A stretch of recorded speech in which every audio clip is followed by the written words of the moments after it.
OneOdio have just announced their latest over-ear noise-cancelling headphones, the Focus A6, which is high on features but low on price, so it's 100% worth some further investigation.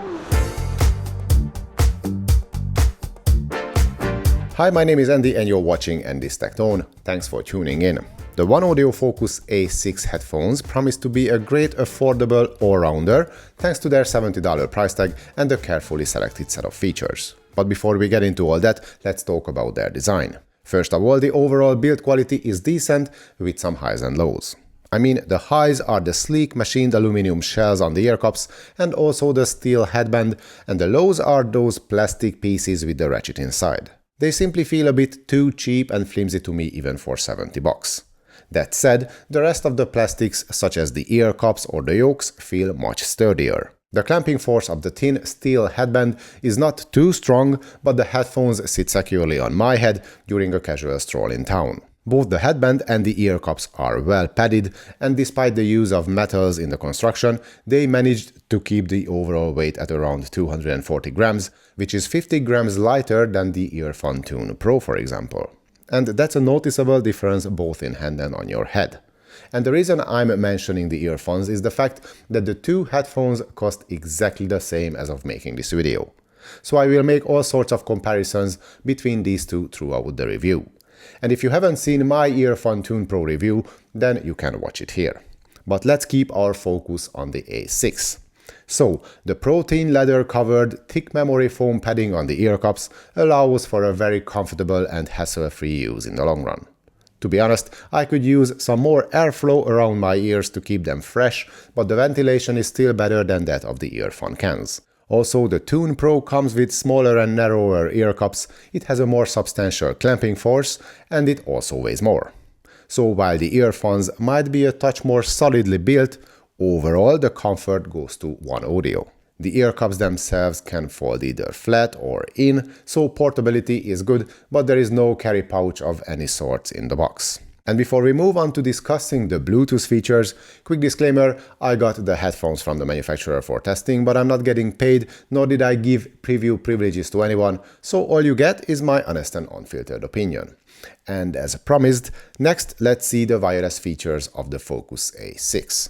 We get a brand new Bluetooth 6.0 compliant chip with support for AAC, SBC, LDAC, dual device connection aka multipoint, and low latency. The only issue is that the LDAC codec and the multipoint feature refuse to work together, so as long as one is enabled, the other will not be available. We also get a low latency game mode, but it will also get disabled if we choose to use the LDAC codec. The bright side here is that the headphones can switch extremely fast between LDAC and non-LDAC mode. The switch, including restarting and reconnecting the headphones, tends to take up to like 10 seconds, but here it's barely 2 or 3. In multipoint mode, switching between the two connected devices doesn't happen automatically, at least not when we use the headphones for media playback.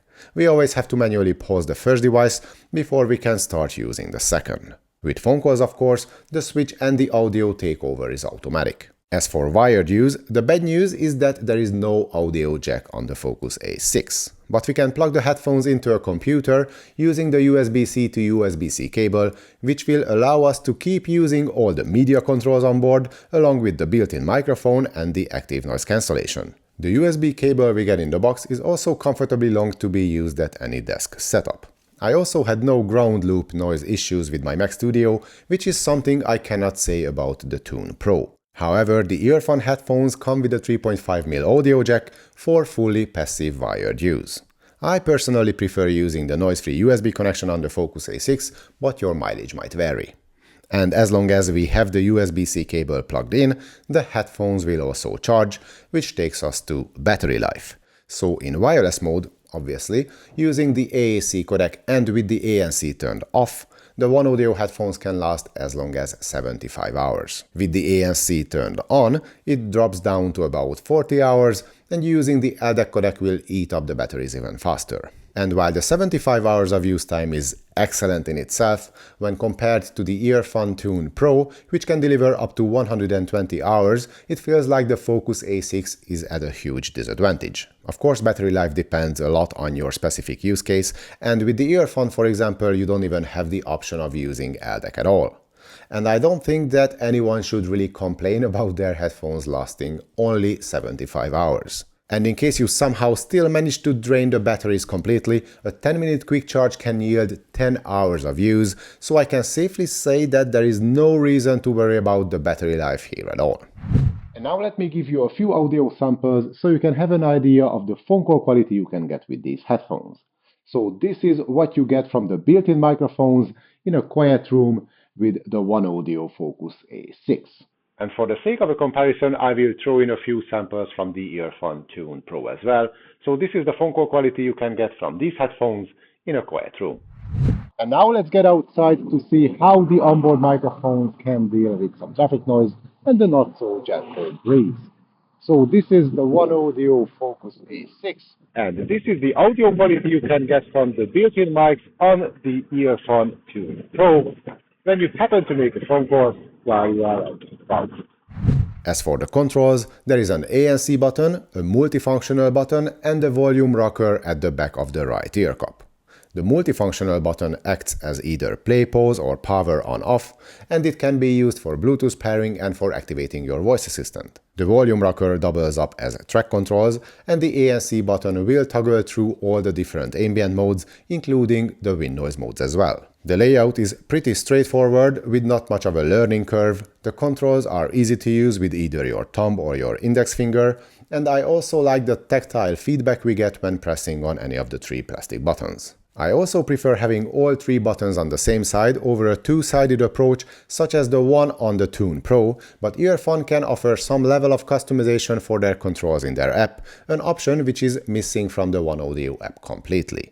Speaking of which, the app is available on both Android and iOS of course, and overall it comes with a decent selection of features and a clean and easy to navigate UI. At the top we have all the different ambient and noise cancelling modes, which we will talk about in detail in just a minute. Then we get 3 audio presets along with a 7-band manual EQ, where we can save up to 3 custom profiles for ourselves. Then there is Find Device, where you can ping the headphones in case you forget where you left them. Next, there are the dual device connection and the game mode switches, both of which get grayed out as long as the LDAC codec is enabled, which also has its own switch further down in the menu. The overtime wear reminder and the max volume options are there to help limiting your exposure to too loud noise for too long, protecting your hearing. And at the bottom of the main page there is the auto power off timer and the movie sound effect, which is meant to be some sort of a spatial audio mode, but yeah, you should not expect it to do anything good at all. In the settings menu, there is a slider to adjust the volume of the voice prompts, and you get the option to do firmware upgrades there too. And besides the remappable controls, the one feature I'm missing is a list where I could easily switch between all previously connected devices in dual device connection mode. This is something the Earphone app can do, but other than that, the feature set of the two apps is almost identical. What the two headphones also share in common is the fact that both offer no less than 5 different ambient modes. OneOdio gives us ANC on, transparency ANC off, wind noise reduction, and wind resistant transparency. These two wind noise specific modes on the OneOdio can come in handy outside, as both can tame those whooshing sounds the mics are prone to picking up on a breezy day. It's not the best I've heard, and Earphone has a slight advantage in wind noise cancelling, but the Tune Pro have no wind noise reduction in transparency mode. And while you can activate either of the two wind noise modes from the OneOdio headphones using the ANC button, you will have to go into the Earphone app and switch to wind noise cancellation there. Onto the transparency mode, it sounds a bit muffled on the Focus A6, especially when compared to the Tune Pro, so it's not the best at making you fully aware of what's going on around you, but at least it doesn't sound overly digital or harsh, and there is not that much of a hissing noise at all.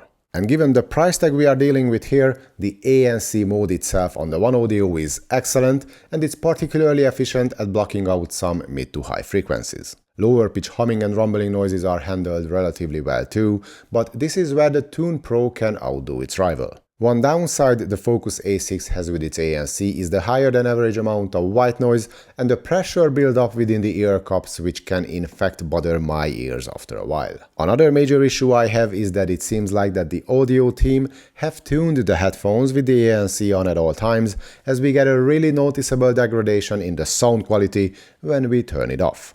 The soundstage collapses, the mids get dark and boxy, and as a result, speech intelligibility and the overall enjoyment of the sound suffers a lot. Which is quite a shame, because with the ANC on, or even in transparency mode, the sound of the Focus A6 is dynamic, punchy, and very much entertaining. The bottom end is snappy and lean, with no overhang, and we get a good kick in the mid-bass too. There is not much of a sub-bass extension though, but there is no bloated upper bass muddying up the mids either, so overall the lower octaves will please most listeners, except for probably the most hardcore bass junkies. That's unless you turn on the audio preset called Super Bass Mode, but I only suggest you do that in case you are really suffering from a serious bass withdrawal. Back to the default setting, which is the pop mode, the mid-range sounds rich with a hint of sweetness added to all instruments. And while I like the warmth of it all, I would prefer the vocals to be a touch more open and upfront. But while I miss that extra bit of presence from the mids, there is loads of energy and detail in the highs. The upper octaves are well extended, but things can get a bit spicy up top, especially with hot recordings and with the volume pushed up, so that's something to bear in mind. The soundstage is decently built, with great separation and a solid center image. Now that's all with the ANC turned on and with the default EQ setting out of the box. However, as I mentioned, turning off the ANC compresses the soundstage while making everything and everyone sound dark, so it's not a good sound at all. Interestingly enough, the Earphone Tune Pro sounds the best with its ANC turned off, as enabling the noise cancellation there muddies up the otherwise clean and snappy bass. Again, we get the best sound here with the ANC off, where the bass has a touch more extension, the mids are the tiniest bit cleaner sounding, and the highs are more rolled off at the top than on the Focus A6. And even though it's a more comfortable sound character overall, and maybe a bit more neutral too, I prefer listening to the OneOdio cans, as their sound is the best and the most entertaining with the noise cancelling enabled, and I reckon that these headphones are meant to be used with the ANC turned on for the most part. And before I conclude this review, let me offer you a quick look inside my head so you better understand my thinking. Or maybe my overthinking of things, that is. Anyway, here it comes. Okay, if I have to choose between these two, it's gotta be the Focus A6. It's more comfy, it has a looser fit, a lower weight and more roomy ear cups, which also have better ventilation. But yeah, using the ANC can pressurize my eardrums after a while, a problem which I had not experienced with the Earphone. But you want to use the ANC most of the time, don't you? And the Focus A6 sounds better than the Tune Pro with the ANC turned on, doesn't it?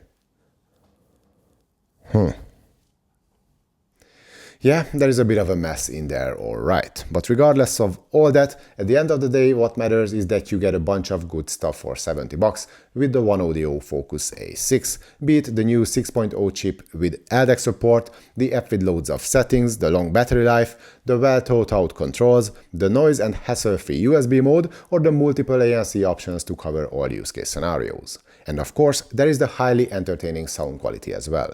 Only if you really need that audio jack, an even longer battery life, or maybe a tighter fit, I would suggest you to look elsewhere.